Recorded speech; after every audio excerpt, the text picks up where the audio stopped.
Punjabi radio USA ਸੁਣ ਰਹੇ ਸਾਰੇ ਹੀ ਮਾਣਯੋਗ ਅਤੇ ਸਤਿਕਾਰ ਸਰੋਤਿਆਂ ਨੂੰ ਪਿਆਰ ਸਤਿਕਾਰ ਸਹਿਤ ਸਤਿ ਸ਼੍ਰੀ ਅਕਾਲ ਜੀ। ਆਇਆਂ ਨੂੰ ਸਰੋਤੇ ਪ੍ਰੋਗਰਾਮ ਅਪਡੇਟ ਕੈਲੀਫੋਰਨੀਆ ਸਵਾਗਤ ਹੈ। ਹਰਜੋਤ ਸਿੰਘ ਜੀ ਸਵਾਗਤ ਹੈ ਜੀ। ਸਤਿ ਸ਼੍ਰੀ ਅਕਾਲ। ਸਤਿ ਸ਼੍ਰੀ ਅਕਾਲ, ਧੰਨਵਾਦ ਜੀ ਆਇਆਂ ਨੂੰ। ਪੰਜਾਬੀ ਰੇਡੀਓ USA ਦੇ ਜਿੰਨੇ ਵੀ ਸਰੋਤੇ ਸਾਡੇ ਸਾਰੇ ਹੀ AM ਸਟੇਸ਼ਨ FM ਸਟੇਸ਼ਨ ਘਰਾਂ ਦੇ ਵਿੱਚ ਰੇਡੀਓ ਸੈਟਸ ਦੇ ਰਾਹੀਂ ਟੈਲੀਫੋਨ ਦੇ ਰਾਹੀਂ Facebook YouTube ਤੇ ਲਾਈਵ ਦੇਖ ਰਹੇ ਹੋ ਸੁਣ ਰਹੇ ਹੋ ਸਾਰਿਆਂ ਨੂੰ ਜੀ ਆਇਆਂ ਨੂੰ ਤੇ ਬਹੁਤ ਹੀ ਪਿਆਰ ਤੇ ਸਤਿਕਾਰ ਭਰੀ ਸਤਿ ਸ਼੍ਰੀ ਅਕਾਲ ਸਰੋਤਿਓ। ਅੱਜ ਅਗਸਤ ਦੀ 23 ਤਰੀਕ ਆ, ਦਿਨ ਮੰਗਲਵਾਰ ਆ ਤੇ ਤੁਹਾਡੇ ਲਈ ਸ਼ਾਮ ਦਾ ਅਪਡੇਟ ਕੈਲੀਫੋਰਨੀਆ ਪ੍ਰੋਗਰਾਮ ਲੈ ਕੇ ਹਾਜ਼ਰ ਹੋਏ ਆ। ਸਾਡੇ ਅੱਜ ਦੇ ਪ੍ਰੋਗਰਾਮ ਦੇ ਸਪਾਂਸਰ ਨੇ ਖਾਲਸਾ ਇੰਸ਼ੋਰੈਂਸ ਏਜੰਸੀ, ਜਿਨ੍ਹਾਂ ਦੇ ਕੋਲੋਂ ਤੁਸੀਂ ਹਰ ਇੱਕ ਤਰੀਕੇ ਦੀ ਇੰਸ਼ੋਰੈਂਸ ਕਰਵਾ ਸਕਦੇ ਹੋ। ਇੰਸ਼ੋਰੈਂਸ ਬਾਰੇ ਪਤਾ ਕਰਨ ਲਈ ਕਾਲ ਕਰ ਸਕਦੇ ਹੋ number 408272 4082722500। Terkiana immigration law firm, immigration ਦਾ ਹੋਵੇ ਕਿਸੇ ਵੀ ਤਰੀਕੇ ਦਾ ਕੰਮ, call attorney J Terkiana 415 909 0503। Krishan Dhanota Yuba City, Amarjit Singh Fresno, Gurbachan Singh Nagra Sacramento, Navjeet Singh Dhillon Yuba City, Avtar Singh Manzil Clovis, Jugraj Singh Dhaliwal, Harjinder Singh Brar Bakersfield, Xander group, ਜਿੱਥੋਂ ਤੁਸੀਂ ਹੋਮ ਲੋਨਸ, ਘਰ ਖਰੀਦਣ ਅਤੇ ਘਰ ਵੇਚਣ ਦੀਆਂ ਸਾਰੀਆਂ ਸਰਵਿਸਿਜ਼ ਲੈ ਸਕਦੇ ਹੋ। ਕਾਲ ਮੋਹਨ ਚੀਮਾ 5599052575। ਇਹਨਾਂ ਸਾਰਿਆਂ ਦਾ ਧੰਨਵਾਦ। ਜੇਕਰ ਤੁਸੀਂ ਜਾਂ ਕੋਈ ਹੋਰ ਕਾਰੋਬਾਰ ਇਸ ਪ੍ਰੋਗਰਾਮ ਨੂੰ ਸਪਾਂਸਰ ਕਰਨਾ ਚਾਹੁੰਦੇ ਹੋ, ਸੰਪਰਕ ਕਰ ਸਕਦੇ ਹੋ ਨੰਬਰ 4087227698 ਦੇ ਉੱਤੇ। ਜੀ ਅੱਜ ਦੀਆਂ ਖਬਰਾਂ ਵੱਲ ਚੱਲੀਏ ਤੇ ਜਿਸ ਤਰ੍ਹਾਂ ਆਪਾਂ ਸਵੇਰੇ ਡਿਸਕਸ ਕੀਤਾ ਸੀ ਸਟੂਡੈਂਟ ਲੋਨ ਨੂੰ ਲੈ ਕੇ, ਅੱਜ ਲੇਟੈਸਟ ਖਬਰ ਇਹ ਆ ਰਹੀ ਹੈ ਕਿ ਕੱਲ ਸਵੇਰ ਨੂੰ ਪ੍ਰੈਜ਼ੀਡੈਂਟ ਜੋ ਬਾਈਡਨ ਹੁਣੀ ਐਲੀਮੀਨੇਟ ਕਰਨ ਜਾ ਰਹੇ ਆ ਸਟੂਡੈਂਟਸ ਦੇ ਲੋਨ ਅਪ ਟੂ $10,000 ਤੱਕ ਜੀ, ਐਜ਼ ਲੌਂਗ ਐਜ਼ ਉਹਨਾਂ ਜਿਸ ਦੀ ਵੀ ਲੋਨ ਹੈਗਾ ਉਹਦੀ ਇਨਕਮ 1,25,000 ਤੋਂ ਥੱਲੇ ਆ। ਜੀ ਬਿਲਕੁਲ। ਇਹ ਇਸ ਨੂੰ ਲੈ ਕੇ ਤਾਂ ਜਿਹੜਾ ਹਰਜੋਤ ਸਿੰਘ ਜੀ ਕਾਫੀ ਰੌਲਾ ਬੜੇ ਚਿਰ ਦਾ ਜਿਹੜਾ ਉਹ ਚੱਲ ਰਿਹਾ ਸੀ। ਮੰਗ ਤਾਂ ਉੱਦਾਂ ਬਹੁਤ ਸਾਰਿਆਂ ਦੀ ਸੀਗੀ ਵੀ ਸਾਰੇ ਦੇ ਸਾਰੇ ਜਿਹੜੇ ਉਹ ਮਾਫ ਹੋਣ, ਪਰ ਇਹਨਾਂ ਨੇ ਦੇਖਿਆ ਵੀ ਚਲੋ ਕੁਛ ਰਾਹਤ ਜਿਹੜੀ ਉਹ ਦਿੰਦੇ ਆ। ਕਈਆਂ ਦੇ ਲਈ ਇਹ ਗੁੱਡ ਹੋਊਗਾ, ਪਰ ਜਿਨ੍ਹਾਂ ਦੇ 2-3 ਲੱਖ ਦੇ ਹੋਣਗੇ ਉਹਨਾਂ ਦੇ ਲਈ 10,000 ਮੇ ਵੀ ਘੱਟ ਜਾਊਗਾ ਤੇ ਬਹੁਤਾ ਨਹੀਂ ਘਟੂਗਾ। ਤੇ ਕਈਆਂ ਦੀ ਜਿਨ੍ਹਾਂ ਦੀ ਇਨਕਮ ਵੀ ਫਿਰ 1,25,000 ਤੋਂ ਉੱਤੇ ਹੋਈ ਤੇ ਉਹਨਾਂ ਦੇ ਲਈ ਫਿਰ ਇਹ ਵੀ ਦੇਖਣਾ ਹੋਊਗਾ ਵੀ ਕੀ ਕੁਛ ਘਟੂਗਾ ਜਾਂ ਬਿਲਕੁਲ ਹੀ ਨਹੀਂ ਘਟੂਗਾ। ਇਹ ਜਿਹੜਾ ਹੁਣ ਕੱਲ੍ਹ ਨੂੰ ਮੋਸਟ ਪ੍ਰੋਬਬਲੀ ਇਸ ਦੇ ਉੱਤੇ ਹੋਰ ਕਲੈਰਿਟੀ ਆਊਗੀ ਜਦੋਂ ਇਹਨਾਂ ਨੇ ਐਕਚੁਅਲ ਦੇ ਵਿੱਚ ਹਰਜੋਤ ਸਿੰਘ ਜੀ ਪੂਰੇ ਦਾ ਪੂਰਾ ਪਲਾਨ ਜਿਹੜਾ ਇਸ ਬਾਬਤ ਦੱਸਿਆ।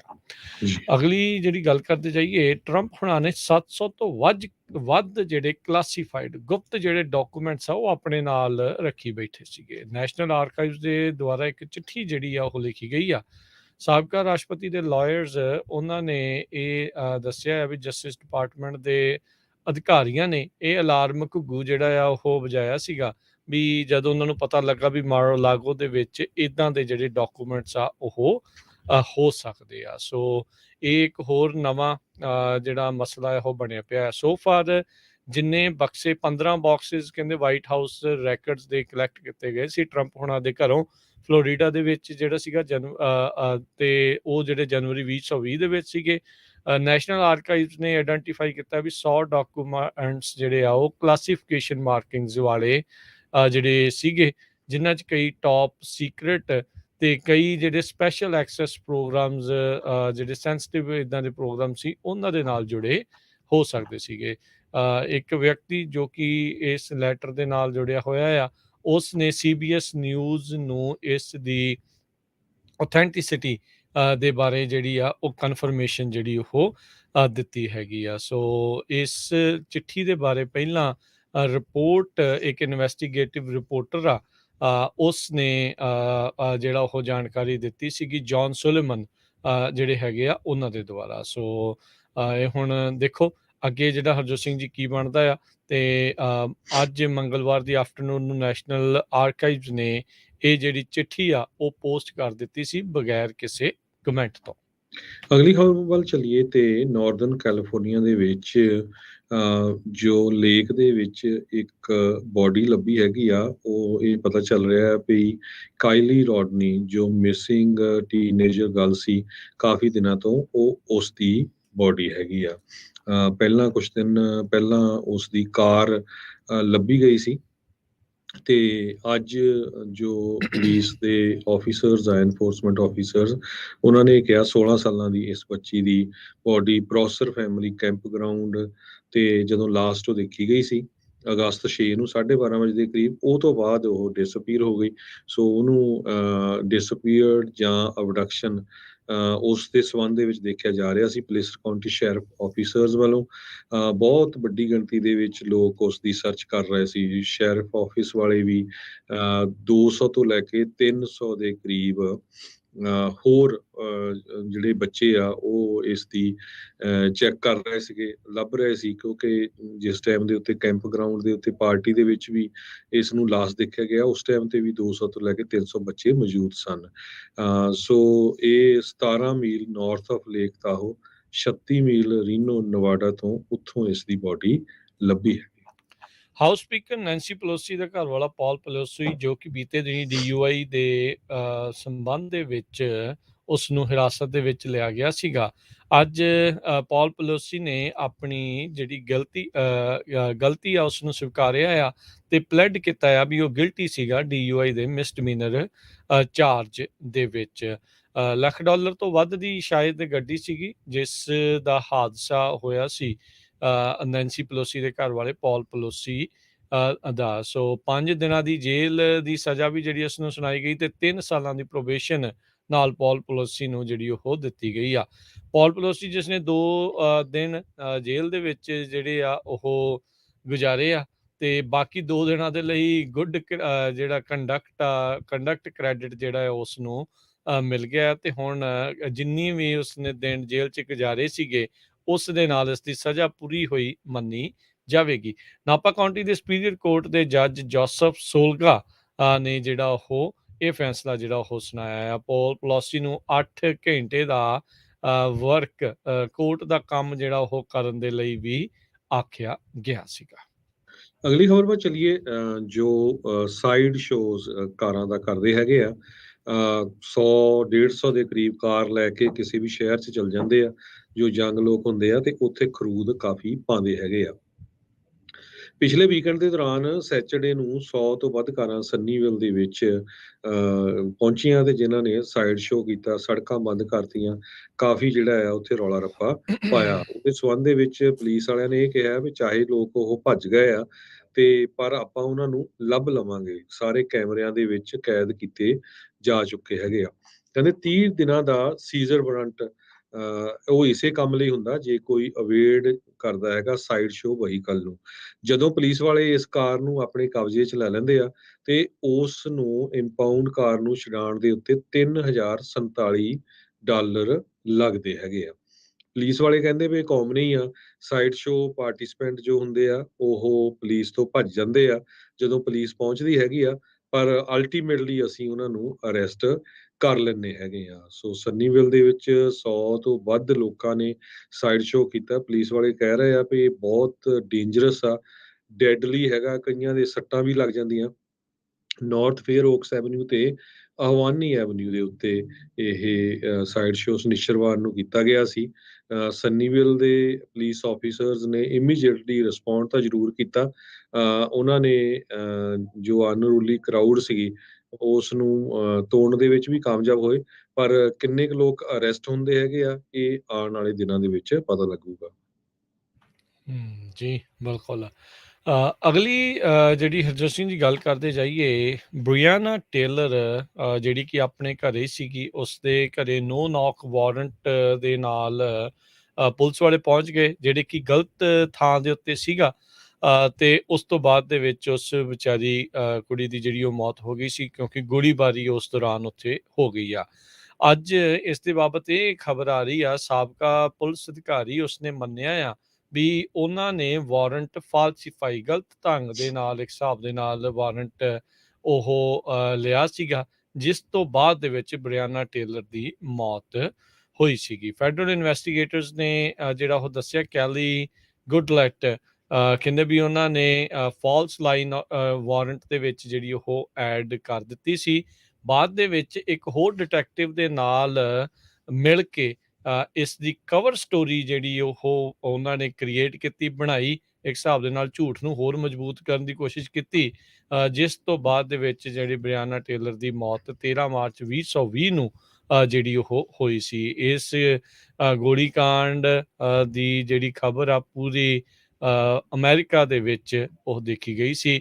26 ਸਾਲਾਂ ਦੀ ਇਹ ਕਾਲੇ ਮੂਲ ਦੀ ਕੁੜੀ ਸੀਗੀ ਬ੍ਰਿਆਨਾ ਟੇਲਰ। ਜਦ ਉਸਦੇ ਘਰੇ ਨੌਕਡਾਊਨ ਕਰ ਦਿੱਤੀ ਗਈ ਸੀ ਉਸਦੀ ਜਿਹੜੀ ਡੋਰ ਡਰੱਗ ਸਰਚ ਵਾਰੰਟ ਨੂੰ ਐਗਜ਼ੀਕਿਊਟ ਕਰਨ ਦੇ ਦੌਰਾਨ। ਕਹਿੰਦੇ ਵੀ ਕੀਆ ਤੇ ਹੁੰਡਾਈ ਦੇ ਜੋ ਐਸਯੂਵੀ ਆ ਉਹ ਰਿਕੁਐਸਟ ਕੀਤਾ ਗਿਆ ਆ ਅਥਾਰਟੀਜ਼ ਵੱਲੋਂ ਆਪਣੇ ਘਰਾਂ ਤੋਂ ਬਾਹਰ ਹੀ ਪਾਰਕ ਕਰੋ, ਕਿਉਂਕਿ ਖਬਰਾਂ ਆ ਰਹੀਆਂ ਆ ਵੀ ਇਹਨਾਂ ਨੂੰ ਜਦੋਂ ਤੁਸੀਂ ਪਾਰਕ ਕੀਤਾ ਹੁੰਦਾ ਆ ਆਪਣੇ ਆਪ ਅੱਗ ਲੱਗ ਜਾਂਦੀ ਹੈ। ਯੂਐਸ ਡਿਪਾਰਟਮੈਂਟ ਆਫ ਟਰਾਂਸਪੋਰਟੇਸ਼ਨ ਨੇ ਅੱਜ ਦੱਸਿਆ ਹੈਗਾ। ਸਾਊਥ ਕੋਰੀਅਨ ਆਟੋਮੇਕਰਸ ਨੇ ਪਿਛਲੇ ਵੀਕ ਹਜ਼ਾਰਾਂ ਦੀ ਗਿਣਤੀ ਦੇ ਵਿੱਚ ਹੁੰਡਾਈ ਪੈਲੀਸੇਡ ਤੇ ਕੀਆ ਟੈਲਰਾਈਡ ਵਹੀਕਲਸ ਨੂੰ ਰੀਕਾਲ ਕੀਤਾ, ਜੋ ਕਿ 2020 ਤੋਂ ਲੈ ਕੇ 2022 ਦੇ ਵਿੱਚ ਬਣੀਆਂ ਹੈਗੀਆਂ। ਕਹਿੰਦੇ ਵੀ ਜੇ ਪਾਰ ਕੀਤੀਆਂ ਜਾਣ ਤੇ ਇਸ ਦੀ ਇੱਕ ਟ੍ਰੇਲਰ ਹਿੱਚ ਇਸ਼ੂ ਹੈਗਾ, ਜਿਹਦੇ ਕਰਕੇ ਅੱਗ ਲੱਗ ਸਕਦੀ ਆ, ਫਿਰ ਘਰ ਨੂੰ ਵੀ ਅੱਗ ਲੱਗ ਸਕਦੀ ਹੈਗੀ ਆ। ਜਦੋਂ ਰਿਪੇਅਰ ਹੋ ਗਈ ਫਿਰ ਓਨਰਸ ਆਪਣੀਆਂ ਕਾਰਾਂ ਨੂੰ ਹੁੰਡਾਈ ਤੇ ਕੀਆ ਨੂੰ ਆਪਣੇ ਪਾਰਕ ਦੇ ਵਿੱਚ ਆਪਣੇ ਗਰਾਜ ਦੇ ਵਿੱਚ ਲਾ ਸਕਦੇ ਹੈਗੇ ਆ। ਰੀਕਾਲ ਦੇ ਮੁਤਾਬਕ 2,45,030 ਕਾਰਾਂ ਹੁੰਡਾਈ ਪੈਲੀਸੇਡ ਦੀਆਂ ਤੇ 36,417 ਕੀਆ ਟੈਲਰਾਈਡ ਵਹੀਕਲਸ ਨੂੰ ਰੀਕਾਲ ਕੀਤਾ ਗਿਆ ਆ। ਰਿਪਰੈਜ਼ੈਂਟੇਟਿਵ ਜੋ ਹੁੰਡਾਈ ਤੇ ਕੀਆ ਦੇ ਹੈਗੇ ਆ ਉਹਨਾਂ ਨੇ ਕੋਈ ਖਾਸ ਰਿਸਪੌਂਸ ਇਸ ਖਬਰ ਦੇ ਬਰਾਬਰ ਨਹੀਂ ਦਿੱਤਾ। ਪੀਟਰ ਜ਼ਟਕੋ ਟਵਿੱਟਰ ਦਾ ਇੱਕ ਸਾਬਕਾ ਇੰਪਲਾਈ, ਉਸਨੇ ਟਵਿੱਟਰ ਦੇ ਉੱਤੇ ਦੋਸ਼ ਲਾਏ ਆ ਇੱਕ ਵਿਸਲ ਬਲੋਵਰ ਕੰਪਲੇਨ ਦੇ ਵਿੱਚ ਵੀ ਟਵਿੱਟਰ ਦੇ ਦੁਆਰਾ ਮੇਜਰ ਸਿਕਿਉਰਿਟੀ ਲੈਪਸਿਸ ਹੋਏ ਆ, ਵੀ ਲੋਕਾਂ ਦੇ ਅਕਾਊਂਟਸ ਦਾ ਜਿਹੜਾ ਇੱਕ ਹਿਸਾਬ ਦੇ ਨਾਲ ਸਹੀ ਤਰੀਕੇ ਦੇ ਨਾਲ ਧਿਆਨ ਨਹੀਂ ਰੱਖਿਆ ਗਿਆ। ਬਹੁਤ ਸਾਰੀਆਂ ਵਨਰੇਬਿਲਟੀਜ਼ ਵੀ ਜਿਸ ਦੇ ਨਾਲ ਹੈਕਿੰਗ ਹੋ ਸਕਦੀ ਹੈ ਟਵਿੱਟਰ ਦੀ, ਉਹਨਾਂ ਨੂੰ ਕਹਿੰਦੇ ਆ ਕੰਪਨੀ ਨੇ ਇਗਨੋਰ ਕੀਤਾ ਤੇ ਮਿਸ ਰਿਪਰੈਜ਼ੈਂਟ ਕੀਤਾ ਵੀ ਕਿੰਨੇ ਬੌਟਸ ਜਾਂ ਫੇਕ ਅਕਾਊਂਟਸ ਟਵਿੱਟਰ ਦੇ ਪਲੇਟਫਾਰਮ ਦੇ ਉੱਤੇ ਰਹੇ ਨੇ। ਜ਼ਟਕੋ ਜੋ ਕਿ ਇੱਕ ਸਾਬਕਾ ਹੈਕਰ ਆ, ਮੱਝ ਦੇ ਨਾਲ ਦੇ ਨਾਮ ਦੇ ਨਾਲ ਇਹ ਜ਼ਿਆਦਾ ਜਾਣਿਆ ਜਾਂਦਾ ਸੀਗਾ। ਇਸ ਨੇ ਪਿਛਲੇ ਮਹੀਨੇ ਸਿਕਿਉਰਿਟੀ ਐਂਡ ਐਕਸਚੇਂਜ ਕਮਿਸ਼ਨ ਨੂੰ ਇਹ ਜਿਹੜੀ ਕੰਪਲੇਨ ਆ ਉਹ ਫਾਈਲ ਕੀਤੀ ਸੀ, ਨਾਲ ਹੀ FTC ਨੂੰ ਵੀ। ਇਸ ਕੰਪਲੇਨ ਦੇ ਬਾਰੇ ਪਹਿਲਾਂ ਵਾਸ਼ਿੰਗਟਨ ਪੋਸਟ ਤੇ CNN ਨੇ ਵੀ ਰਿਪੋਰਟ ਕੀਤਾ ਆ। ਜ਼ਟਕੋ ਦੇ ਮੁਤਾਬਕ ਟਵਿੱਟਰ ਦੇ ਜਿਹੜੇ ਐਗਜ਼ੈਕਟਿਵਸ ਆ ਉਹਨਾਂ ਨੇ ਕਈ ਵਾਰੀ ਇੱਦਾਂ ਦੀਆਂ ਸੁਰੱਖਿਆ ਦੇ ਵਿੱਚ ਕਮੀਆਂ ਨੂੰ ਇਗਨੋਰ ਜਿਹੜਾ ਉਹ ਕੀਤਾ ਆ। ਕਹਿੰਦੇ ਵੀ ਇੱਥੋਂ ਤੱਕ ਵੀ ਬੇਸਿਕ ਕਨਵੈਨਸ਼ਨਸ ਜਿਸ ਦੇ ਨਾਲ ਉਹਨਾਂ ਦੇ ਸਟਾਫ ਐਕਸੈਸ ਨੂੰ ਵੀ ਸੇਫਗਾਰਡ ਕੀਤਾ ਜਾਵੇ, ਉਹਨਾਂ ਦੇ ਸੌਫਟਵੇਅਰ ਨੂੰ, ਉਹਨਾਂ ਨੂੰ ਵੀ ਉਹਨਾਂ ਨੇ ਇਗਨੋਰ ਕਰ ਦਿੱਤਾ ਆ। ਸੋ ਖਾਸ ਕਰਕੇ ਕਹਿੰਦੇ ਵੀ ਜਿਹੜੇ ਕਲੋਜ਼ਡ ਅਕਾਊਂਟਸ ਆ ਉਹਨਾਂ ਨੂੰ ਡਿਲੀਟ ਕਰਨ ਦੇ ਮਾਮਲੇ ਵਿੱਚ ਤੇ ਸਿਕਿਉਰਿਟੀ ਸੌਫਟਵੇਅਰ ਨੂੰ ਅਪਡੇਟ ਕਰਨ ਦੇ ਜਿਹੜੇ ਉਹ ਮਾਮਲੇ ਦੇ ਵਿੱਚ ਵਿਸਲ ਬਲੋਅਰ ਕੰਪਲੇਂਟ ਦੇ ਵਿੱਚ ਇਹ ਦਾਅਵਾ ਆ ਵੀ ਟਵਿੱਟਰ ਦੇ ਦੁਆਰਾ ਫੈਡਰਲ ਰੈਗੂਲੇਟਰਸ ਨੂੰ ਜਿਹੜਾ ਉਹ ਕੰਮ ਕਰ ਰਹੇ ਸੀ ਪ੍ਰਾਈਵੇਸੀ ਤੇ ਸਿਕਿਉਰਿਟੀ ਉਹਨਾਂ ਦੇ ਯੂਜ਼ਰ ਅਕਾਊਂਟਸ ਨੂੰ ਲੈ ਕੇ, ਉਸ ਦੇ ਵਿੱਚ ਵੀ ਜਿਹੜੇ ਫੈਡਰਲ ਰੈਗੂਲੇਟਰਸ ਨੂੰ ਧੋਖੇ ਦੇ ਵਿੱਚ ਰੱਖਿਆ ਗਿਆ ਆ, ਜਦ ਇੱਕ ਵੱਡੀ ਹੈਕਿੰਗ ਟਵਿੱਟਰ ਦੇ ਵਿੱਚ ਹੋਈ ਸੀ। ਬੀਤੇ ਮਹੀਨਿਆਂ ਦੇ ਵਿੱਚ ਆਪਾਂ ਦੇਖਿਆ ਈਲਨ ਮਸਕ ਨੇ ਟਵਿੱਟਰ ਨੂੰ $44 ਬਿਲੀਅਨ 'ਚ ਖਰੀਦਣ ਦੀ ਪੇਸ਼ਕਸ਼ ਕੀਤੀ ਸੀ, ਜਿਸ ਨੂੰ ਟਵਿੱਟਰ ਨੇ ਹਰੀ ਝੰਡੀ ਦਿੱਤੀ ਸੀ। ਪਰ ਹੁਣ ਇਹ ਲੀਗਲ ਬੈਟਲ ਜਿਹੜੀ ਆ ਸ਼ਾਇਦ ਅਗਲੇ ਮਹੀਨੇ ਤੋਂ ਅਦਾਲਤ ਵਿੱਚ ਜਿਹੜੀ ਉਹ ਦੇਖੀ ਜਾਵੇਗੀ। ਤੇ ਇਹ ਕੰਪਲੇਨ ਵਿਸਲ ਬਲੋ ਕੰਪਲੇਨ ਉਸ ਟਾਈਮ ਦੇ ਉੱਤੇ ਆਈ ਆ ਜਦ ਈਲਨ ਮਸਕ ਇਹੀ ਦਾਅਵਾ ਕਰ ਰਿਹਾ ਸੀਗਾ ਵੀ ਟਵਿੱਟਰ ਨੇ ਉਹਨਾਂ ਨੂੰ ਬੌਟ ਅਕਾਊਂਟਸ ਜਾਂ ਫੇਕ ਅਕਾਊਂਟਸ ਦੇ ਬਾਰੇ ਝੂਠ ਬੋਲਿਆ ਆ। ਜੀ, ਅਗਲੀ ਖਬਰ ਵੱਲ ਚੱਲੀਏ ਤੇ ਜਿਮ ਕੋਸਟਾ ਜੋ ਲੋਕਲ ਕੁਝ ਖਬਰਾਂ ਕਰੀਏ। ਜੋ ਕਾਂਗਰਸਮੈਨ ਹੈਗੇ ਆ ਫਰਿਜ਼ਨੋ ਤੋਂ, ਉਹ ਇੱਕ ਬਿੱਲ ਲੈ ਕੇ ਜਾ ਰਹੇ ਆ ਕਾਂਗਰਸ ਦੇ ਵਿੱਚ HR 8688, ਜਿਹਦੇ ਮੁਤਾਬਕ ਜੋ ਲੋ ਇਨਕਮ ਡਿਸਟ੍ਰਿਕਟਸ ਹੈਗੇ USA ਦੇ ਵਿੱਚ, ਉੱਥੇ ਜੋ ਯੂਨੀਵਰਸਿਟੀਜ਼ ਆ ਉਹਨਾਂ ਨੂੰ ਫੰਡਿੰਗ ਦਿੱਤੀ ਜਾਵੇ, ਗ੍ਰਾਂਟ ਦਿੱਤੀ ਜਾਵੇ। 25 ਮਿਲੀਅਨ ਤੋਂ ਲੈ ਕੇ 50 ਮਿਲੀਅਨ ਤੱਕ ਆਉਣ ਵਾਲੇ 5 ਸਾਲਾਂ ਦੇ ਵਿੱਚ ਇਹ ਯੂਨੀਵਰਸਿਟੀਜ਼ ਨੂੰ ਗ੍ਰਾਂਟ ਜੇ ਇਹ ਬਿੱਲ ਪਾਸ ਹੋ ਜਾਂਦਾ ਤਾਂ ਦਿੱਤੀ ਜਾਊਗੀ। ਇਹ ਇਸ ਦਾ ਯੂਜ਼ ਜੋ ਆ ਉਹ ਕਮਿਊਨਿਟੀ ਰਿਵਾਈਟਲਾਈਜੇਸ਼ਨ ਤੇ ਬਿਜ਼ਨਸ ਤੇ ਵਰਕਫੋਰਸ ਡਿਵੈਲਪਮੈਂਟ ਦੇ ਲਈ ਵਰਤਿਆ ਜਾਊਗਾ। ਜਿਮ ਕੋਸਟਾ ਦੇ ਨਾਲ ਫ੍ਰਿਜ਼ਨੋ ਸਟੇਟ ਯੂਨੀਵਰਸਿਟੀ ਦੇ ਪ੍ਰੈਜ਼ੀਡੈਂਟ ਸਾਊਲ ਇਮਨੇਜ਼ ਸੈਂਡੋਵਲ ਤੇ ਡਾਕਟਰ ਮਾਰਕ ਕੈਪਲਰ ਜੋ ਹੈਡ ਹੈਗੇ ਯੂਨੀਵਰਸਿਟੀ ਦੇ ਕੈਂਥੈਲ ਮੈਡੀ ਇੰਸਟੀਚਿਊਟ ਦੇ, ਉਹ ਉਹਨਾਂ ਨੇ ਨਿਊਜ਼ ਕਾਨਫਰੰਸ ਦੇ ਦੌਰਾਨ ਲਾਇਬ੍ਰੇਰੀ ਦੇ ਵਿੱਚ ਦੱਸਿਆ ਵੀ ਅਸੀਂ ਇਹ ਬਿੱਲ ਲੈ ਕੇ ਜਾ ਰਹੇ ਹੈਗੇ ਆ। ਇਹ ਕਾਫੀ ਜ਼ਿਆਦਾ ਇਹਦੇ ਨਾਲ ਫੰਡਿੰਗ ਯੂਨੀਵਰਸਿਟੀਜ਼ ਨੂੰ ਮਿਲੂਗੀ। ਜੀ ਜੀ। ਲੋਕਲ ਕਾਂਗਰਸ ਪਰਸਨ ਜਿਹੜੇ ਹੈਗੇ ਨੇ ਐਸ਼ ਕਾਲੋੜਾ, ਉਹਨਾਂ ਨੇ ਅੱਜ ਹਾਊਸ ਦੇ ਵਿੱਚ ਇੱਕ ਰੈਜ਼ੋਲੂਸ਼ਨ 115 ਲੈ ਕੇ ਆਂਦਾ ਕੱਲ, ਜਿਸ ਦੇ ਨਾਲ ਜਿਹੜਾ ਸਿੱਖੀਜ਼ਮ ਆ, ਇਹ ਧਰਮ ਆ, ਇਸ ਨੂੰ ਇੱਕ ਡਿਸਟਿੰਕਟ ਐਥਨਿਕ ਤੇ ਰਿਲੀਜੀਅਸ ਮਾਈਨੋਰਿਟੀ ਦੇ ਵਜੋਂ ਮਾਨਤਾ ਮਿਲੇਗੀ, ਰੈਕੋਗਨਾਈਜ਼ ਜਿਹੜਾ ਉਹ ਕੀਤਾ ਜਾਊਗਾ। ਤੇ ਸਿੱਖ ਭਾਈਚਾਰੇ ਦਾ ਕੈਲੀਫੋਰਨੀਆ ਦੀ ਸਟੇਟ ਦੇ ਲਈ ਤੇ ਨੇਸ਼ਨ ਦੇ ਵਿੱਚ ਜੋ ਯੋਗਦਾਨ ਰਿਹਾ ਆ, ਉਸ ਨੂੰ ਰੈਕੋਗਨਾਈਜ਼ ਕੀਤਾ ਗਿਆ। ਕੈਲੀਫੋਰਨੀਆ ਦੇ ਸਟੇਟ ਅਸੈਂਬਲੀ ਮੈਨ ਨੇ ਐਸ਼ ਕਾਲੋੜਾ ਬੇ ਏਰੀਏ ਤੋਂ ਇਹਨਾਂ ਨੇ HR 115 ਜਿਹੜੇ ਹਾਊਸ ਰੈਜ਼ੋਲੂਸ਼ਨ ਦੇ ਤਹਿਤ ਸਿੱਖੀ ਨੂੰ ਇੱਕ ਵੱਖਰੇ ਐਥਨਿਕ ਤੇ ਰਿਲੀਜੀਅਸ ਮਾਈਨੋਰਿਟੀ ਦੇ ਵਜੋਂ ਮਾਨਤਾ ਦਿਵਾਉਣ ਦੀ ਇਸ ਰੈਜ਼ੋਲੂਸ਼ਨ ਦੇ ਤਹਿਤ ਕੋਸ਼ਿਸ਼ ਕਰਾਈ ਆ। ਜੀ, ਅਗਲੀ ਖਬਰ ਵੱਲ ਚਲੀਏ। ਬੇਕਰਸਫੀਲਡ ਤੋਂ ਆ ਰਹੀ ਆ। ਬੇਕਰਸਫੀਲਡ ਦੇ ਵਿੱਚ ਕਰਨ ਕਾਉਂਟੀ 'ਚ ਕਹਿੰਦੇ ਪਹਿਲਾ ਪੰਜਾਬੀ ਸਕੂਲ ਓਪਨ ਹੋਇਆ ਹੈਗਾ। ਖਾਲਸਾ ਸਕੂਲ ਜਿਹਨੂੰ ਆਪਾਂ ਕਹਿ ਸਕਦੇ ਹਾਂ, ਇਹ ਗੁਰਦੁਆਰਾ ਸਾਹਿਬ ਗੁਰੂ ਅੰਗਦ ਦਰਬਾਰ, ਉਹਦੇ ਵਿੱਚ ਇਸ ਸਕੂਲ ਦਾ ਨਾਮ ਗੁਰੂ ਅੰਗਦ ਦਰਬਾਰ ਖਾਲਸਾ ਸਕੂਲ ਰੱਖਿਆ ਗਿਆ ਆ। ਸੋ ਪਹਿਲੀ ਵਾਰੀ ਕਹਿੰਦੇ ਵੀ 200 ਦੇ ਕਰੀਬ ਸਟੂਡੈਂਟਸ ਇੱਥੇ ਐਨਰੋਲਡ ਹੋਏ ਆ। 200 ਦੇ ਕਰੀਬ ਬੱਚੇ ਐਡਮਿਸ਼ਨ ਲੈਣਗੇ ਆਪਣੀ ਪੰਜਾਬੀ ਤੇ ਸਿੱਖੀ ਨੂੰ ਸਿੱਖਣ ਦੇ ਲਈ। 10 ਤੋਂ 15 ਦੇ ਕਰੀਬ ਵਾਕ-ਇਨਸ ਵੀ ਉੱਥੇ ਆਏ ਆ, ਜੋ ਉੱਥੇ ਦੇ ਐਡਮਿਨਿਸਟ੍ਰੇਸ਼ਨ ਟੀਮ ਦੇ ਹੈਡ ਹਰਪਿੰਦਰ ਸਿੰਘ ਆ, ਉਹਨਾਂ ਨੇ ਲੋਕਲ ਇੱਕ ਰੇਡੀਓ ਸਟੇਸ਼ਨ ਆ ਉਸ ਨੂੰ ਦੱਸਿਆ। ਕਹਿੰਦੇ ਵੀ ਇਸ ਕਾਉਂਟੀ ਦਾ ਪਹਿਲਾ ਸਿੱਖ ਸੰਡੇ ਸਕੂਲ ਹੋਊਗਾ। ਇਹਦਾ ਮੇਨ ਮਕਸਦ ਪੰਜਾਬੀ ਲੈਂਗੁਏਜ ਨੂੰ ਪੜ੍ਹਾਉਣਾ ਤੇ ਹਿਸਟਰੀ ਤੇ ਕਲਚਰ ਜੋ ਸਿੱਖਾਂ ਦਾ ਹੈਗਾ ਆ, ਉਸ ਦੇ ਬਾਰੇ ਦੱਸਣਾ। ਸੋ ਇਹ ਸਕੂਲ ਗੁਰਦੁਆਰਾ ਸਾਹਿਬ ਗੁਰੂ ਅੰਗਦ ਦਰਬਾਰ ਜੋ ਸਾਊਥ ਵੈਸਟ ਬੇਕਰਸਫੀਲਡ ਦੇ ਵਿੱਚ ਆ, ਸਟਾਈਨ ਰੋਡ ਦੇ ਉੱਤੇ ਹੈਗਾ, ਤੇ ਹਰ ਐਤਵਾਰ ਨੂੰ ਉੱਥੇ ਕਲਾਸਿਸ ਲੱਗਣਗੀਆਂ। ਜੀ, ਸੋ ਇਦਾਂ ਦੇ ਹਰਜੋਤ ਸਿੰਘ ਜੀ ਕਾਫੀ ਜਿਹੜੇ ਆ ਸਕੂਲਸ ਹੋਰ ਕਈ ਥਾਵਾਂ ਦੇ ਉੱਤੇ ਜਿਹੜੇ ਚੱਲ ਰਹੇ ਆ, ਜਿੱਥੇ ਪੰਜਾਬੀ ਤੇ ਸਿੱਖੀ ਦੀਆਂ ਕਲਾਸਿਸ ਵਗੈਰਾ ਲੱਗਦੀਆਂ। ਸੋ ਇੱਕ ਚੰਗੀ ਪਹਿਲ ਕਦਮੀ, ਚੰਗੀ ਕੋਸ਼ਿਸ਼ ਆ ਵੀ ਇਹ ਇੱਧਰ ਨੂੰ ਵਧਿਆ ਆ। ਅਗਲੀ ਕੋਸ਼ਿਸ਼ ਜਿਹੜੀ ਹਾਊਸਿੰਗ ਦੇ ਨਾਲ ਸੰਬੰਧਿਤ ਖਬਰਾਂ ਦੇ ਵਿੱਚ, ਹਰਜੋਤ ਸਿੰਘ ਜੀ ਬਹੁਤ ਸਾਰੇ ਜਿਹੜੇ ਹਾਊਸਿੰਗ ਦੇ ਮਾਹਰ ਇਹ ਕਹਿ ਰਹੇ ਆ, ਮੈਂ ਨਹੀਂ ਕਹਿ ਰਿਹਾ, ਹਰਜੋਤ ਸਿੰਘ ਜੀ ਨਹੀਂ ਕਹਿ ਰਹੇ, CNBC ਦੇ ਉੱਤੇ ਇੱਕ ਵਿਸ਼ੇਸ਼ ਰਿਪੋਰਟ, ਉਹ ਕਹਿੰਦੇ ਵੀ ਆਪਾਂ ਰਾਈਟ ਨਾਓ ਹਾਊਸਿੰਗ ਰਿਸੈਸ਼ਨ ਦੇ ਵਿੱਚੋਂ ਲੰਘ ਰਹੇ ਹੈਗੇ ਆ। Home buyers, sellers, home honours, ਇਹਨਾਂ ਸਾਰਿਆਂ ਦੇ ਲਈ ਇੱਕ ਚੁਣੌਤੀ ਭਰਪੂਰ ਸਮਾਂ ਜਿਹੜਾ ਉਹ ਆ ਰਿਹਾ ਆ। ਸੇਲਸ ਜਿਹੜੀਆਂ ਐਗਜ਼ਿਸਟਿੰਗ ਹੋਮ ਦੀਆਂ, ਉਹ ਪਿਛਲੇ ਮਹੀਨੇ ਦੇ ਨਾਲੋਂ 20% ਹੋਰ ਘਟ ਗਈਆਂ ਆ। 6 ਮਿਲੀਅਨ ਪਿਛਲੇ ਸਾਲ ਸੀ ਤੇ ਇਹ ਇਸ ਵਾਰ 4.8 ਮਿਲੀਅਨ ਪ੍ਰਾਪਰਟੀਜ਼ ਦੇ ਉੱਤੇ ਜਾ ਪਹੁੰਚੀਆਂ। ਮੀਡੀਅਨ ਪ੍ਰਾਈਸ ਕਹਿੰਦੇ ਪਿਛਲੇ ਮਹੀਨੇ 4 ਲੱਖ ਤੇ $3,800 ਨੂੰ ਜਿਹੜਾ ਹੋ ਰਿਹਾ ਆ, ਜਿਹੜਾ ਜੁਲਾਈ ਤੋਂ 10% ਵੱਧ ਸੀਗਾ। ਇਹ ਉਸ ਟਾਈਮ ਜਦੋਂ ਘਰ ਬਹੁਤ ਤੇਜ਼ੀ ਦੇ ਨਾਲ ਜਿਹੜੇ ਉਹ ਵਿਕ ਰਹੇ ਸੀਗੇ। ਸੋ ਕੱਲੇ ਜੁਲਾਈ ਦੇ ਨਾਲੋਂ ਜੂਨ ਜੁਲਾਈ ਦੇ ਦਰਮਿਆਨ ਹੀ ਦੇਖਿਆ ਜਾਵੇ ਤਾਂ ਜੂਨ ਦੇ ਨਾਲੋਂ ਜੁਲਾਈ ਦੇ ਵਿੱਚ 6% ਤਕਰੀਬਨ ਘੱਟ ਘਰਾਂ ਦੀ ਜਿਹੜੀ ਉਹ ਵਿਕਰੀ ਹੋਈ ਹੈ, ਤੇ ਪਿਛਲੇ ਸਾਲ ਦੇ ਨਾਲੋਂ 20% ਘੱਟ ਘਰ ਜਿਹੜੇ ਉਹ ਹੁਣ ਵਿਕ ਰਹੇ ਆ। ਇੰਟਰਸਟ ਰੇਟਸ ਤੇ ਲਗਾਤਾਰ ਵਧਣਾ ਉਹ ਇੱਕ ਮੁੱਖ ਕਾਰਨ ਘਰਾਂ ਦੀ ਜਿਹੜੀ ਮਾਰਕੀਟ ਆ ਉਸ ਦੇ ਵਿੱਚ ਸਟੈਗਨੇਸ਼ਨ, ਤੇ ਹੁਣ ਇਸ ਨੂੰ ਜੇ ਕਈ ਜਾਣੇ ਜਿਹੜੇ ਰਿਸੈਸ਼ਨ ਨੂੰ ਜਿਹੜਾ ਆ ਉਹ ਜਿਹੜਾ ਨਾਮ ਦੇ ਰਹੇ ਆ, ਉਸ ਦਾ ਕਾਰਨ ਜਿਹੜਾ ਉਹ ਰਿਹਾ ਹੈਗਾ ਆ। ਸੋ ਇਹ ਆ ਵੀ ਜਿਹੜਾ ਧੜਾ ਧੜ ਹਰਜੋਤ ਸਿੰਘ ਜੀ ਘਰ ਵੇਚ ਰਹੇ ਸੀਗੇ, ਉਸ ਦੇ ਵਿੱਚ ਕਾਫੀ ਹੱਦ ਤੱਕ ਥੰਮ ਗਿਆ ਹੈ ਕੰਮ। ਕਾਫੀ ਜਿਹੜਾ ਹੁਣ ਸਟੇਬਿਲਿਟੀ ਉਸ ਮਾਮਲੇ 'ਚ ਆਈ ਆ। ਸੋ ਬਾਇਰਸ ਹੁਣ ਇੱਕ ਮੋਰ ਬੈਲੈਂਸਡ ਮਾਰਕੀਟ ਦੇ ਵੱਲ ਨੂੰ ਦੇਖ ਸਕਦੇ ਆ। ਇੱਥੋਂ ਤੱਕ ਕਿ ਕਈ ਥਾਵਾਂ ਦੇ ਉੱਤੇ ਇਹ ਮਾਰਕੀਟ ਬਾਇਰਸ ਦੇ ਹੱਕ ਦੇ ਵੱਲ ਨੂੰ ਵੀ ਆਲਰੇਡੀ ਝੁਕਣੀ ਸ਼ੁਰੂ ਹੋ ਚੁੱਕੀ ਹੈਗੀ ਆ। ਫੈਨੀ ਮੇ ਦੇ ਮੁਤਾਬਕ ਆਉਣ ਵਾਲੇ ਦਿਨ ਹਾਊਸਿੰਗ ਮਾਰਕੀਟ ਲਈ ਕਾਲੇ ਦਿਨ ਹੈਗੇ ਆ। ਇਹ ਉਹਨਾਂ ਨੇ ਇਹ ਕਿਹਾ ਵੀ dark days are ahead. Economic ਤੇ ਸਟ੍ਰੈਟਜਿਕ ਰਿਸਰਚ ਗਰੁੱਪ ਐਕਸਪੈਕਟ ਕਰ ਰਿਹਾ ਵੀ ਹੋਮ ਸੇਲਸ 16.2% ਸਨ 2022 ਦੇ ਵਿੱਚ ਘਟ ਜਾਊਗੀ। ਸੋ ਇਹ ਬਹੁਤ ਵੱਡਾ ਨੰਬਰ ਹੈਗਾ ਆ। ਕਹਿੰਦੇ ਵੀ ਹੰਡਰਡਸ ਨਹੀਂ, ਹਜ਼ਾਰਾਂ ਦੀ ਗਿਣਤੀ ਦੇ ਵਿੱਚ ਮੌਰਗੇਜ ਇੰਡਸਟਰੀ 'ਚ ਲੋਕ ਲੇ ਆਫ ਹੋ ਚੁੱਕੇ ਹੈਗੇ ਆ, ਕਿਉਂਕਿ ਰੀਫਾਈਨਾਂਸ ਤਾਂ 90% ਡੈਡ ਹੋ ਚੁੱਕੀ ਹੈਗੀ ਆ।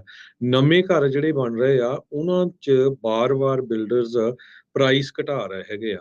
ਹਰ ਵਾਰ ਹਰ ਹਫ਼ਤੇ 5000 10,000 ਇਸ ਤਰ੍ਹਾਂ ਪ੍ਰਾਈਸ ਘਟਾ ਰਹੇ ਹੈਗੇ ਆ। ਸੋ ਆਉਣ ਵਾਲੇ ਦਿਨ ਫੈਨੀ ਮੇ ਜਿਹੜਾ ਕਿ ਲੋਨਸ ਦੀ ਗਰੰਟੀ ਦਿੰਦਾ ਹੈ ਗਵਰਨਮੈਂਟ ਦੀ, ਇਹ ਹੈਗਾ ਤੇ ਇਹਨਾਂ ਨੇ ਅੱਜ ਇਹ ਦੱਸਿਆ। ਸੋ ਓਵਰਆਲ ਰੀਅਲ ਸਟੇਟ ਦਾ ਜੇ ਦੱਸਦੇ ਜਾਈਏ ਕਾਫੀ ਬੈਡ ਸਿਚੁਏਸ਼ਨ ਆ। ਅਗਲੀ ਖਬਰ ਵੱਲ ਚਲੀਏ ਤੇ ਆਪਾਂ ਪਿਛਲੇ ਦਿਨਾਂ 'ਚ ਖਬਰ ਸਾਂਝੀ ਕੀਤੀ ਸੀ ਪਈ ਟੁਲੈਰੀ ਏਰੀਏ ਤੋਂ ਕੁਝ ਫਾਰਮਰਸ, ਯੂਨਾਈਟਿਡ ਫਾਰਮ ਵਰਕਰਸ, ਉਹ ਇਕੱਠੇ ਹੋ ਕੇ ਸੈਕਰਾਮੈਂਟੋ ਤੁਰ ਕੇ ਜਾ ਰਹੇ ਆ ਜੋ ਫਾਰਮ ਵਰਕਰਸ ਆ ਉਹਨਾਂ ਦੇ ਹੱਕਾਂ ਦੇ ਲਈ। 100 ਦੀ ਗਿਣਤੀ ਦੇ ਵਿੱਚ ਕੱਲ ਇਹ ਲੋਹਡਾਈ ਸ਼ਹਿਰ ਦੇ ਵਿੱਚ ਪਹੁੰਚੇ। ਉਸ ਤੋਂ ਬਾਅਦ ਇਹਨਾਂ ਨੇ ਸੈਕਰਾਮੈਂਟੋ ਪਹੁੰਚਣਾ ਹੈ। United Farm Workers of America ਨੇ 24 ਦਿਨਾਂ ਦੀ 335 ਮੀਲ march for the governor signature, ਇਹ ਸਿਟੀ ਆਫ ਡਲੀਨੋ ਤੋਂ ਉਹਨਾਂ ਨੇ ਅਗਸਤ 3 ਨੂੰ ਸ਼ੁਰੂ ਕੀਤਾ ਸੀ ਤੇ ਉੱਥੇ ਇਹਨਾਂ ਨੇ ਗਵਰਨਰ ਨੂੰ AB 1283 ਇਹ ਬਿੱਲ ਸਾਈਨ ਕਰਨ ਦੇ ਲਈ ਕਹਿਣਾ ਆ। ਇਸ ਨੂੰ agriculture labour relation voting choice act ਕਰਕੇ ਇਸ ਬਿੱਲ ਦਾ ਨਾਮ ਹੈਗਾ ਆ। ਕਹਿੰਦੇ ਪਈ ਜੋ ਐਗਰੀਕਲਚਰ EMPLOYEES ਹੈਗੇ ਆ ਉਹਨਾਂ ਦੇ ਨਾਲ ਕਿਤੇ ਅਨਫੇਅਰ ਹੁੰਦੀ ਆ, ਉਹ ਉਸ ਦੇ ਉੱਤੇ ਸਿਵਲ ਪਲੈਨਟੀ ਲਾਣੀ ਚਾਹੀਦੀ ਆ। $10,000 ਪਰ ਵਾਇਲੇਸ਼ਨ ਪਰ ਇੱਕ ਵਾਰੀ, ਤੇ 25,000 ਤੋਂ ਵੱਧ ਨਹੀਂ ਹੋਣੀ ਚਾਹੀਦੀ। ਸੋ ਇਹ ਕਾਫੀ ਵੱਡਾ ਮਾਰਚ ਆਪਣੇ ਹੱਕਾਂ ਦੇ ਲਈ ਫਾਰਮ ਵਰਕਰਸ ਕਰ ਰਹੇ ਆ। ਤੁਰ ਕੇ ਇਹਨਾਂ ਨੇ ਪਹੁੰਚਣਾ ਹੈਗਾ ਸੈਕਰਾਮੈਂਟੋ। ਸ਼ਾਇਦ ਜੀ ਅੱਜ ਪਹੁੰਚ ਵੀ ਗਏ ਹੁਣ, ਕੱਲ ਇਹ ਲੋਡਾਈ ਦੇ ਵਿੱਚ ਸੀ। ਜੀ ਬਿਲਕੁਲ। ਸੋ ਲਾਸਟ ਸਟ੍ਰੈਚ ਦੇ ਵਿੱਚ ਇਸ ਟਾਈਮ ਹਰਜੋਤ ਸਿੰਘ ਜੀ ਉਹ ਚੱਲ ਰਹੇ ਨੇ। ਸੋ ਜਿਹੜਾ ਤੁਸੀਂ ਕਿਹਾ ਵੀ agriculture regulation voting choice act ਆ, ਉਸ ਦੇ ਉੱਤੇ ਸਾਈਨ ਜਿਹੜਾ ਉਹ ਕਰਾਉਣਗੇ ਤਾਂ ਉਸ ਦੇ ਲਈ ਆ 26 ਅਗਸਤ ਸ਼ੁੱਕਰਵਾਰ ਨੂੰ ਸਵੇਰੇ 9 ਵਜੇ ਇਹਨਾਂ ਨੇ ਸੈਕਰਾਮੈਂਟੋ ਦੀਆਂ ਬਰੂਹਾਂ ਦੇ ਉੱਤੇ ਕੈਪੀਟਲ ਦੀਆਂ ਜਿਹੜੇ ਕਹਿ ਲਓ ਵੀ ਪੌੜੀਆਂ ਦੇ ਉੱਤੇ ਉੱਥੇ ਉਹਨਾਂ ਨੇ ਪਹੁੰਚਣਾ ਆ ਤੇ ਮੰਗ ਜਿਹੜੀ ਉਹ ਉਹਨਾਂ ਨੇ ਇਹ ਕਰਨੀ ਹੈਗੀ ਆ। ਸੋ ਤੁਸੀਂ ਦੇਖੋ ਵੀ ਰਾਜਕਨਵੀਰ ਸਿੰਘ ਜੀ, ਆਪਾਂ ਇੰਡੀਆ ਤਾਂ ਸੁਣਦੇ ਸੀ ਵੀ ਜਦੋਂ ਕਿਸਾਨ ਮਾਰਚ ਕਰ ਰਹੇ ਆ ਉੱਥੇ ਦੀ ਜਿਹੜੀ ਗੁੰਡਾ ਸਰਕਾਰ ਸੀ ਬੀਜੇਪੀ ਦੀ, ਉਹਨਾਂ ਨੇ ਗੁੰਡੇ ਹਾਇਰ ਕਰਕੇ ਹਮਲਾ ਵੀ ਕਰਾਇਆ। ਤੇ ਇੱਥੋਂ ਵੀ ਖਬਰ ਆ ਰਹੀ ਵੀ ਲੋਹੜਾਈ ਦੇ ਵਿੱਚ ਲੋਹੜਾਈ ਦੀ ਪੁਲਿਸ ਡਿਪਾਰਟਮੈਂਟ ਨੇ ਕਨਫਰਮ ਕੀਤਾ ਆ ਵੀ ਕਈ ਗੈਂਗ ਮੈਂਬਰਸ ਨੇ ਮਾਰਚਰਸ ਨੂੰ ਹਰਾਸ ਕੀਤਾ ਸੰਡੇ ਆਫਟਰਨੂਨ ਦੇ ਵਿੱਚ। ਉਹ ਤੋਂ ਬਾਅਦ ਫਿਰ ਪੁਲਿਸ ਆਫੀਸਰਸ ਉੱਥੇ ਪਹੁੰਚ ਗਏ ਤੇ ਇਹ ਜੋ ਗੈਂਗਸਟਰ ਸੀਗੇ ਇਹ ਉੱਥੋਂ ਭੱਜ ਗਏ। ਸੋ ਦੇਖੋ ਵੀ ਕਿਸਾਨਾਂ ਦੇ ਨਾਲ ਚਾਹੇ ਉਹ ਅਮਰੀਕਾ ਆ ਚਾਹੇ ਉਹ ਹਿੰਦੁਸਤਾਨ ਆ, ਉੱਥੇ ਧੱਕਾ ਹੁੰਦਾ ਹੀ ਹੈ ਜੀ ਅੱਜ ਗਾਲਟ ਤੋਂ ਤੁਰ ਕੇ ਵਾਲਨਟ ਗਰੋਵ ਤੱਕ ਪਹੁੰਚੇ ਆ ਤੇ ਕੱਲ ਨੂੰ ਵਾਲਨਟ ਗਰੋਵ ਤੋਂ ਅੱਗੇ ਐਲ ਗਰੋਵ ਤੱਕ ਨੂੰ ਇਹਨਾਂ ਨੇ ਪਹੁੰਚਣਾ ਆ। ਫਿਰ ਹੌਲੀ ਹੌਲੀ 26 ਤਰੀਕ ਨੂੰ ਜਿਹੜਾ ਸਟੇਟ ਕੈਪੀਟਲ ਦੇ ਉੱਤੇ ਇਹਨਾਂ ਨੇ ਜਿਹੜਾ ਉਹ ਪਹੁੰਚਣਾ ਹੈ ਤੇ 26 ਅਗਸਤ ਹੀ ਸ਼ਾਇਦ ਇਹਨਾਂ ਨੇ ਕਿਸਾਨਾਂ ਦੇ ਨਾਲ ਸੰਬੰਧਿਤ ਇੱਕ ਦਿਨ ਵੀ ਰੱਖਿਆ ਆ। ਸੋ ਉਸੇ ਦਿਨ ਹੀ ਇਸ ਬਿੱਲ ਦੇ ਉੱਤੇ ਸਾਈਨ ਕਰਨ ਦੀ ਮੰਗ ਗਵਰਨਰ ਨਿਊਸਮ ਨੂੰ, ਜਿਹੜੇ ਯੂਨਾਈਟਿਡ ਫਾਰਮ ਵਰਕਰ ਜਿਹੜਾ 40 ਏਕੜਸ ਰੈਂਚ ਤੋਂ ਜਿਹੜਾ ਸ਼ੁਰੂ ਹੋਇਆ ਸੀਗਾ ਡਲੀਨੋ ਤੋਂ, ਉਹ ਉੱਥੇ ਉਦਣ ਪਹੁੰਚਣ ਜਾ ਰਿਹਾ ਆ।